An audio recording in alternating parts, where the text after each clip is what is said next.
Look at the birds of the air. They do not sow or reap or store away in barns, and yet your heavenly Father feeds them. Are you not much more valuable than they?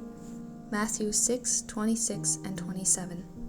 It's the season of canning. It's the season of combining. It's the season of storing food away for the winter.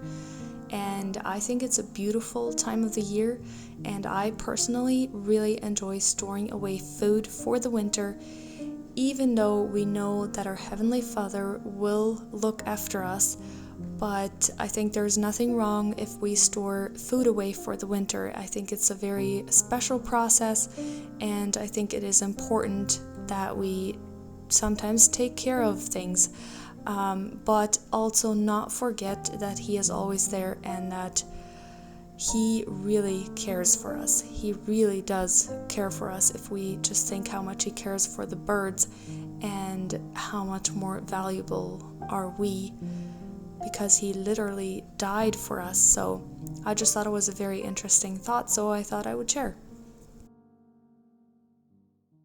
Welcome here and welcome to a few days of my life where I'm just working with corn. Basically, it's just corn days. That's what I thought I would call it. And I've been doing lots of corn things lately, and as you will see, I'm not alone. It's my sister-in-law and a friend, and we did lots of corn. The first day that we worked on it, we just prepared some corn for the freezer. And obviously there's many different ways of doing it, of preparing it. And I'm just going to share a little bit of what I did. I'm a terrible YouTuber. I forgot to film so many steps and show you all the details. And part of it is, if I am not alone and by myself, it's just harder to remember. I really tried, but again and again I realized I completely forgot to film that step. So first thing first, obviously husk it and then wash it. Get rid of as much hair as possible. You do not want too much hair in your corn later on, right? So yeah, that is obviously the first step. Then taking it off of the... Okay, I'm stuck now. I'm not even sure what to call it. But anyways, take off the corn. And after that, all I did is I added some butter, salt, and I baked it till it was really broiling kind of in the pan, if that makes sense. I didn't really watch the clock too much because it depends how much you have in one pan on how long you will have to bake it. But yeah, I find that process fairly simple. It takes a while to bake it, but other than that, it is, I would say, fairly simple. And then you can also add some sugar if you'd like. This corn was so sweet that I did not add any sugar. I just added salt and butter. Yeah, I will leave the exact recipe in the description box in case you would like to look at it, but it is very simple. And then one of us did it a little bit different. She just broiled the corn cobs a little bit, took it off, and she just froze it that way. And it works really well that way as well. Later on, if you want to heat it up for a meal, you just add a little bit of butter or salt or whatever you prefer. And so, yeah. So what I do, since I baked mine with butter and salt already, I don't add anything when I take it out of the freezer to prepare for a meal. I just heat it up and it is ready to go, which I find is fairly simple, and it thaws fairly quickly. I added 3 cups per bag, so it's not like a ton, so it's a very thin layer. I can thaw it out very quickly in warm water, so I find it really nice that way. So as I said before, I am a terrible YouTuber. I always forget to film steps, but yeah, I forgot to film this step where I actually baked it, but I had bought some of the aluminum bake pans, I don't know what you want to call it, and it worked really well to bake it in there. I do have one big roaster that I filled up as well, and in total I had about 100 corn cobs that I cut off. So I have plenty in the freezer for the winter. I like if I have a little bit of extra if we have company or something. It's so nice to have a little bit of a side dish, easy to go. So here you just see me packing it and making it ready for the freezer. Yes, by this time it was evening because I had to let it cool first, and that's, I think, what kind of takes the longest, to just cool it first before you bag it. So anyways, on to the next day.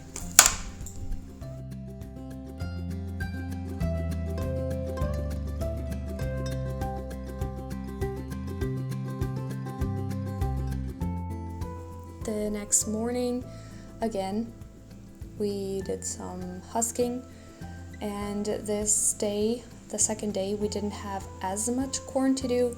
We had 2 sacks to do that day, which is roughly about 100 cubs to do, and it was only 2 of us this day.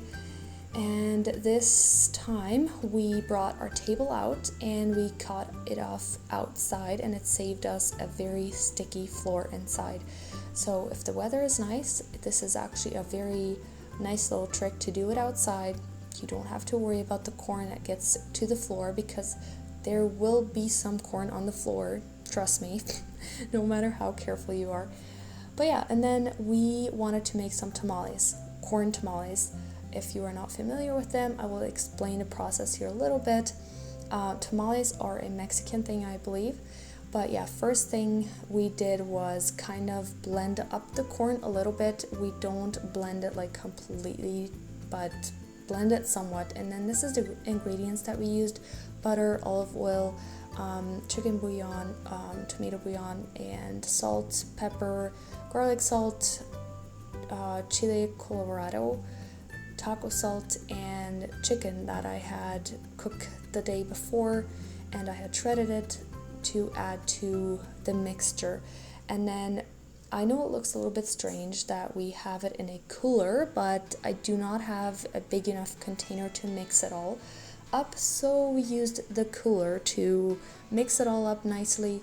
And then after you mix it all, you can scoop it into corn peel.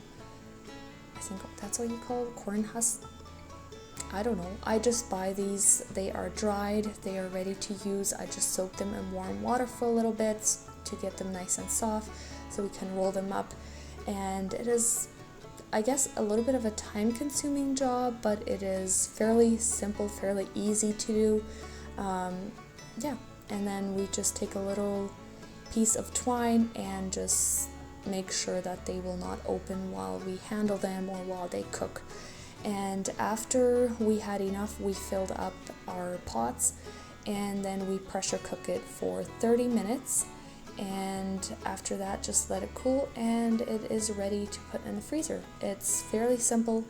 I really like tamales. There's a few different ways of doing it with just corn flour or tamale flour. You can do it that way, or you can use actual corn, and that's what we did this time. So yeah, I personally really like tamales, and it is a very easy meal in the freezer.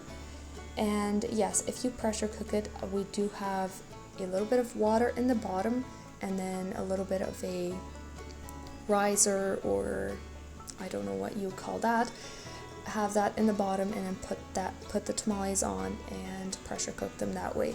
That way you will not have any burned taste or anything like that. So yeah, I hope that you enjoy watching us make some tamales, and I will also leave the recipe in the description box. I will leave it roughly, because every single year I do this, I just kind of eyeball it. And obviously if we have 100 corn cobs one year and we have 100 the next year, it's a little bit different from one year to the next, because size, like sometimes the size is bigger than the other time. So we had lots more corn this year from 100 cobs than we did last year, so you kind of just have to eyeball it a little bit.